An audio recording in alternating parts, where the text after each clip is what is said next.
My 36 male wife, 34 female, keeps tying my boots after I've told her to keep her hands off of them. I tried to teach her a lesson and really hurt her feelings. Yes, I know the title is bizarre and I can't believe I'm actually writing this. My wife is a neat freak. Always has been. She throws notes on my desk out assuming they're garbage. My belongings get rearranged to the point where it takes me hours to find them. It's something I've come to accept. I'm not happy about it, but we have a pretty happy marriage on the whole. I am a volunteer EMT, and I keep my boots unlaced up against the wall next to my clothes hamper so that I can throw them on along with my uniform if a call comes in during the middle of the night.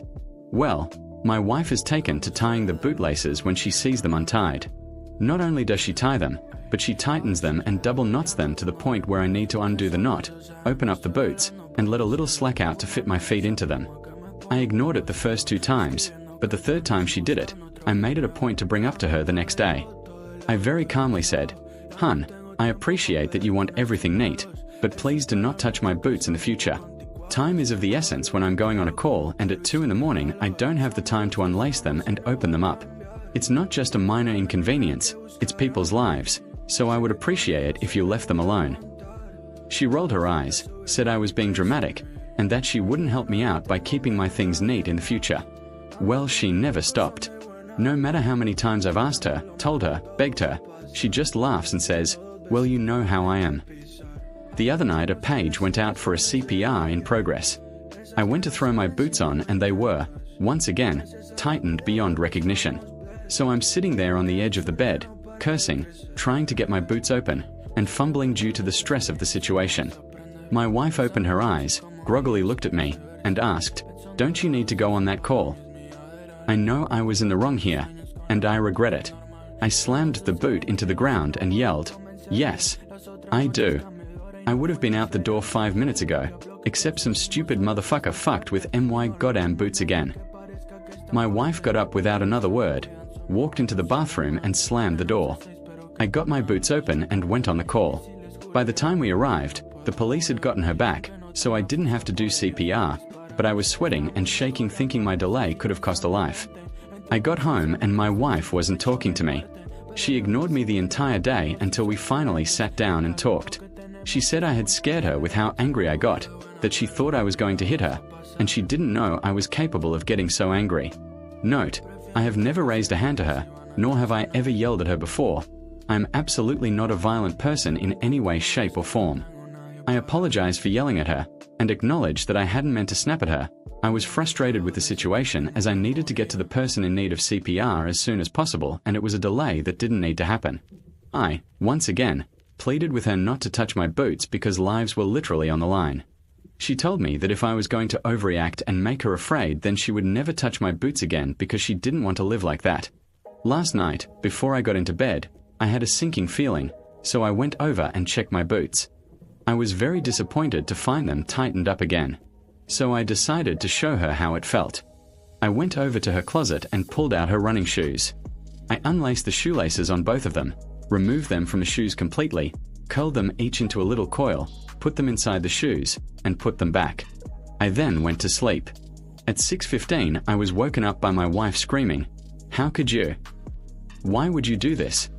Holding up both laceless shoes with tears in her eyes. My wife likes to go for an early morning run, and I knew she would want to get out the door as soon as possible. I smiled and said, "You know how I am. I just like things neat." She continued sobbing and walked out of the room. So, by the time she was all laced up again, it was raining, so she missed out on her run. I actually feel pretty terrible about that because I really only wanted to delay her, not ruin her plans completely. At this point, she's alternating between crying that I went out of my way to hurt her and ignoring my presence. I acknowledge that what I've done has been pretty childish and not at all constructive. I just don't know what to do. She said, through tears, "You admitted you were totally in the wrong for yelling at me, and then you turned around and took it out on me in a different way. What is wrong with you?" The problem is, to her, an apology means taking on 100% of the fault. When I apologized for blowing up, she took that to mean she was 100% in the right and that my feelings were completely unjustified. So at this point, I haven't apologized for ruining her run, because she'll take that to mean that she wasn't wrong to touch my boots. I've tried to have these discussions, but it's in one ear and out the other. We have such a good relationship otherwise, but I feel like this issue has reached a tipping point and it's going to continue to result in arguments until we resolve it. How do I make things right with my wife while still letting her know that I won't tolerate her disrespecting my property anymore? Edit. Wow. This blew up. I went through comments for 6 hours last night and I still have 1.8k to get through. I promise you I am reading every one of your comments and appreciate the advice. A couple things to address points that keep getting brought up. My wife has never been diagnosed as having OCD.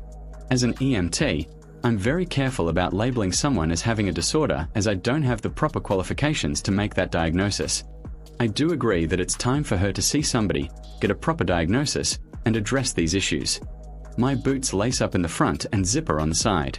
They're not a full unzip, but rather an unzip to open them up a bit. The way my wife is tying them makes them impossible to get on even with the zipper down. They're weatherproof and great for standing on rough terrain or the highway after accidents.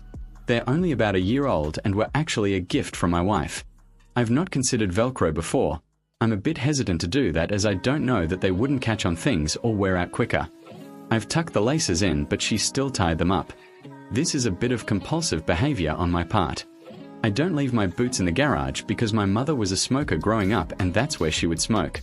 So I would end up with ashes in my shoes and having them reek of tobacco after. So I developed a habit of wearing them into my home.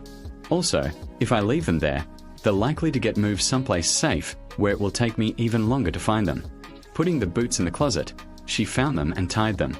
Putting them under the bed or out of sight, they were found, tied, and moved to the closet. I honestly believe that a footlocker or any other kind of box would get moved to where I would have to wake her up to find it. If it's locked, then my keys are likely to go missing.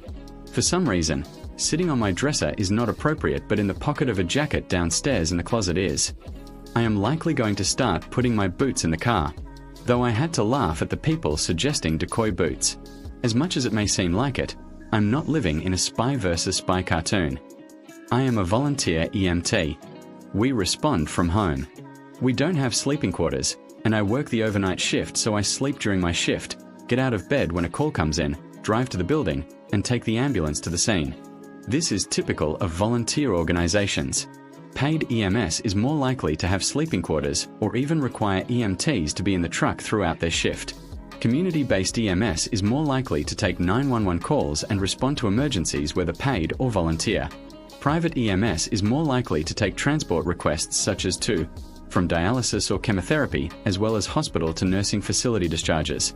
To those who have told me that I don't have the right to use the word life-saving, on my dress uniform I have pins for 3 defibrillator saves and 4 for CPR saves. I've crawled into a car wreck to open someone's airway and bag them until we could get them out. While transporting a patient, I recognized signs of internal injury and ordered we divert to a trauma center, where he was put directly into emergency surgery that saved his life. Did I do these things entirely by myself? No, of course not. I would never claim that I was the sole reason someone lived. However, I am, at my very basest level, as vital link in the chain or survival. So while I can't claim complete credit for any of the things I've done, I would certainly put a lot of blame on myself if someone didn't live because of something I failed to do. I have a full-time job that I work 8-5 Monday, Friday outside of EMS. That is why I volunteer on the night shift. My wife works as a payroll manager for a mid-sized office. I earn about $10,000 a year more than her. We've been married for 2 years. While I lived on my own before we were married, she didn't move into the apartment until we got engaged. So, I think to her, that was my place, not ours, and she didn't really touch my things. I was with another EMS organization until we moved to a new town after our engagement. When we bought the house, I joined the local volunteer squad as an EMT. My wife regards my job as part of my identity while she sees the EMS as something I volunteer to do. She would say, "This is my husband, he is," job title, not "This is my husband, he is an EMT." Thank you for all the awards on this post. You're all very kind. I appreciate so much that you took the time out of your day to acknowledge things and want to help me. Update 1. I've gotten a few requests for update but didn't want to post until I felt like I really had anything to say. A lot has happened in the past 2 weeks, so I'm going to try to go over it as best I can. My wife and I started talking again. We had a very serious conversation and I did apologize for what I did to her running shoes.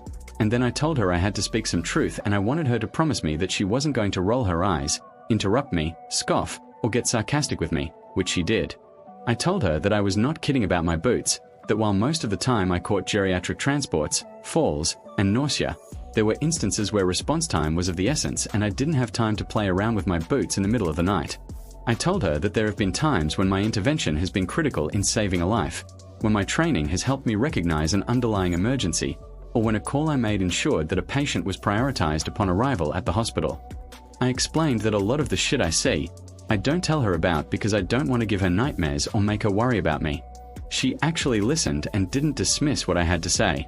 She responded that she was trying to help by keeping things neat. I responded, "But you're not. Sweetie, I'm not trying to be mean, but you're not helping. You're hindering me.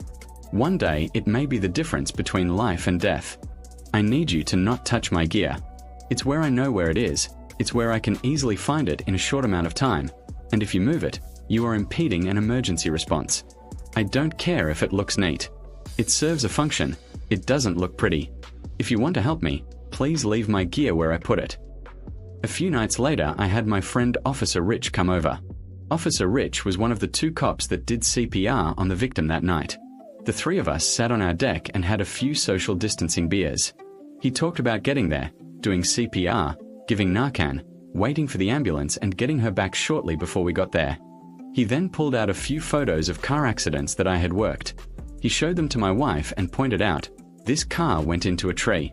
Your husband crawled into the wreck, put a collar on the driver, and stayed in there giving him oxygen until we could get him out. Your husband pulled a 3-year-old out of this wreck. Your husband recognized that the driver had a stroke and took her to a stroke center, which likely saved her life." After that, I told her I had something I wanted to show her and I asked her for the same promise I'd asked earlier. When she agreed, I showed her a video on YouTube of a police body cam from an overdose. This video showed how critical time is in getting someone back, and the training someone goes through in order to give the drug, do CPR, and utilize an AED. I told her, "I'm not trying to attack you, I don't want to have a fight, but I want you to understand what I go through. That I hope every call I go on is transporting a boo-boo, because otherwise it means that if I don't do everything right, someone could die. If I don't get out that door as quickly as possible, someone could suffer brain damage while they're waiting for me to give them oxygen. If I'm upset and shaking because I had to waste time opening my boots, I might miss something critical and someone might not make it." She acknowledged that she understood and told me she hadn't really thought about the danger of what I do until the other night when she saw the photos of the wrecks. I told her that I think she has OCD and needs to see a therapist because it's hurting our marriage. I listed examples of her throwing important things out, moving things without permission, and messing with my gear. I offered to go together and said I'd be willing to work on things together. After I pointed out the pattern, she agreed that it was time to speak to someone. She wants to think about whether she wants to go together or go by herself, but she has promised me that she's going to try to change her patterns. I brought up her saying she thought I was going to hit her, and she acknowledged she'd been with guys who flew off the handle with little provocation and scared her. That she'd never seen me get that angry and it triggered her because she didn't think I was capable of blowing up like that. She's been very emotional lately and has been going through mood swings. She's been worried about me going out on calls. The other day she started crying and said, "I hope you know how much I appreciate what you do." Knock on wood, since we had the big talk, she hasn't touched my boots. Is everything resolved? Not by a long shot. But she seems to have a new appreciation for what I do. Thank you for all of your responses. I wound up not showing her the thread, because a lot of it was pretty harsh towards her. I recognize I cherry-picked incidents that didn't put her in the best light, and there's a lot more to her and our marriage than that. She is the person I chose for the rest of my life, and I want us to work.